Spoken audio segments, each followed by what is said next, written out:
एक आदमी रेगिस्तान से गुजरते वक्त बुदबुदा रहा था, कितनी बेकार जगह है ये, बिल्कुल भी हरियाली नहीं है और हो भी कैसे सकती है। यहाँ तो पानी का नामो निशान भी नहीं है। वह तपती रेत में जैसे जैसे आगे बढ़ रहा था, उसका गुस्सा भी बढ़ता जा रहा था। अंत में वो आसमान की तरफ देख छल्लाते हुए बोला, क्या भगवान, आप यहाँ पानी क्यों नहीं देते?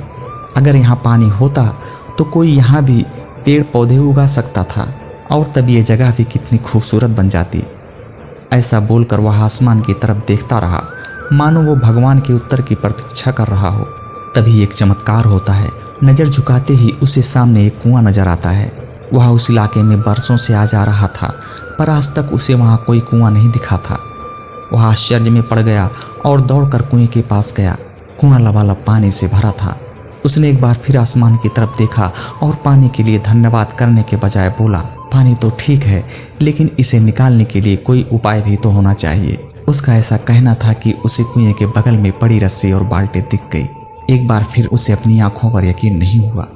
वह कुछ घबराहट के साथ आसमान की ओर देखकर बोला, लेकिन मैं ये पानी यहाँ से कैसे ले जाऊंगा? तभी उसे महसूस होता है कि कोई उसे पीछे से छू रहा है। पलट कर देखा तो एक ऊंट उसके पीछे खड़ा था। अब वो आदमी एकदम घबरा जाता है। उसे लगता है कि कहीं वो रेगिस्तान में हरियाली लाने के काम में न फंस जाए, और इस बार वो आसमान की तरफ देखे बिना तेज कदमों से आगे बढ़ने लगता है। अभी उसने 2-4 कदम ही बढ़ाया था कि उड़ता हुआ पेपर का एक टुकड़ा उससे आकर चिपक जाता है। उस टुकड़े पर लिखा होता है, मैंने तुम्हें पानी दी, बाल्टी और रस्सी दी, पानी ले जाने का साधन भी दिया। अब तुम्हारे पास वो हर एक वस्तु है जो तुम्हें रेगिस्तान को हरा भरा बनाने के लिए चाहिए थी। अब सब कुछ तुम्हारे हाथ में ही है। आदमी एक क्षण के लिए ठहरा, पर अगले ही पल वह आगे बढ़ गया और रेगिस्तान कभी भी हरा भरा नहीं बन पाया। कई बार हम चीजों के अपने मन मुताबिक ना होने पर दूसरों को दोष देते हैं। कभी हम सरकार को दोषी ठहराते हैं, कभी अपने बुजुर्गों को, कभी कंपनी को, तो कभी भगवान को। पर इस दोषारोपण के चक्कर में हम इस आवश्यक चीज को अनदेखा कर देते हैं कि एक इंसान होने के नाते हम में वो शक्ति है कि हम अपने सभी सपनों को खुद साकार कर सकते हैं।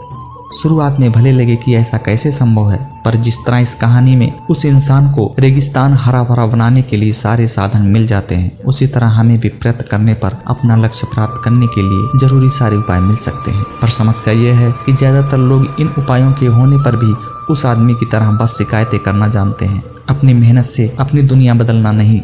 तो चलिए आज इस कहानी से सीख लेते हुए हम शिकायत करना छोड़ें और अपनी जिम्मेदारी लेकर अपनी दुनिया बदलना शुरू करें। साथियों, ये कहानी आपको कैसी लगी कमेंट में ज़रूर बताना। फिर हम मिलेंगे आपको एक नई कहानी लेकर। तब तक के लिए नमस्कार।